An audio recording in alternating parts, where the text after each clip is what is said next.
की आवाज अब वो मॉन्स्टर दरिंदा सुन चुका था। उस मॉन्स्टर का भयानक सा चेहरे को दिखाया गया जो अब यहाँ इस फॉर्म में आ चुका था कि तभी चार्ली उस दरिंदे को ठीक अपने सामने देखती है। उसे देखते ही चार्ली हैरान परेशान हो गई। वो अब बहुत ही ज्यादा डर गई थी। जब वो तेजी के साथ भागते हुए वो दूसरे कमरे के अंदर गई तो वहाँ जाकर उसके होश ही गायब हो गए। उसने देखा कि उसकी ग्रैंड माँ को इसी मॉन्स्टर ने अपने कोक कोन में बांध कर लटकाया हुआ था, जैसे उस मॉन्स्टर ने उनको बाद में खाने के लिए रखा हो। चार्ली को देखते ही ग्रैंड माँ उससे कहती है कि तुम यहाँ से जल्दी से भाग जाओ, बिल्कुल भी आवाज मत करना, वो आवाज से तुम्हारी तरफ अट्रैक्ट होता है, वह देख नहीं सकता, तुम जितनी जल्दी हो सके यहाँ से भाग जाओ। इससे पहले कि चार्ली यहाँ से भाग पाती, पीछे से वो मॉन्स्टर आकर चार्ली के ऊपर अटैक कर देता है। वो मॉन्स्टर दरिंदा चार्ली को चीरने फाड़ने की कोशिश करने लग गया था। इससे पहले को वो चार्ली को जान से मार देता, वो अपने हाथों से मॉन्स्टर को धक्का देते हुए वहाँ से भाग गई। भागते हुए वो जब टाइलर के पास पहुंची तो वो उसे जख्मी हालत में देखते ही पूरी तरह से परेशान हो गया, लेकिन कुछ भी एक्सप्लेन करने का वक्त नहीं बचा हुआ था।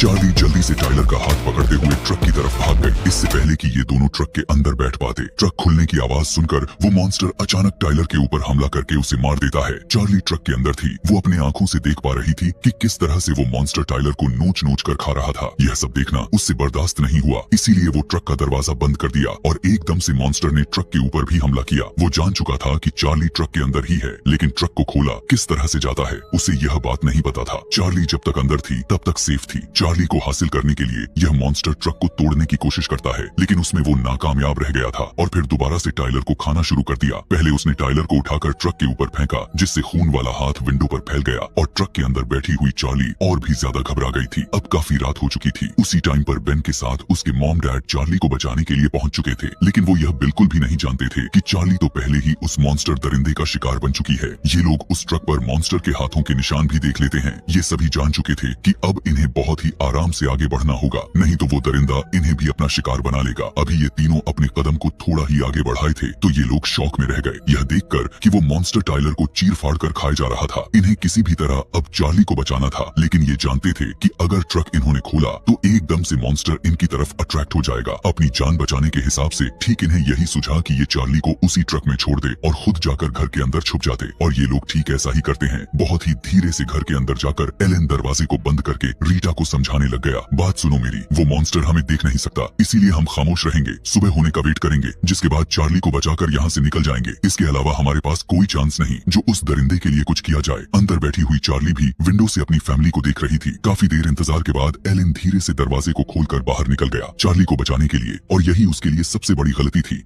इन्हें लग रहा था कि मॉन्स्टर यहाँ से चला गया, इसीलिए बहुत ही आराम से एलेन ने ट्रक का दरवाजा खोल लिया, लेकिन फुसफुसाने की वजह से वो मॉन्स्टर इनके पास आ गया। अब चार्ली के साथ एलेन की भी जान खतरे में पड़ चुकी थी। वो जानता था कि हम दोनों एक साथ नहीं बच सकते।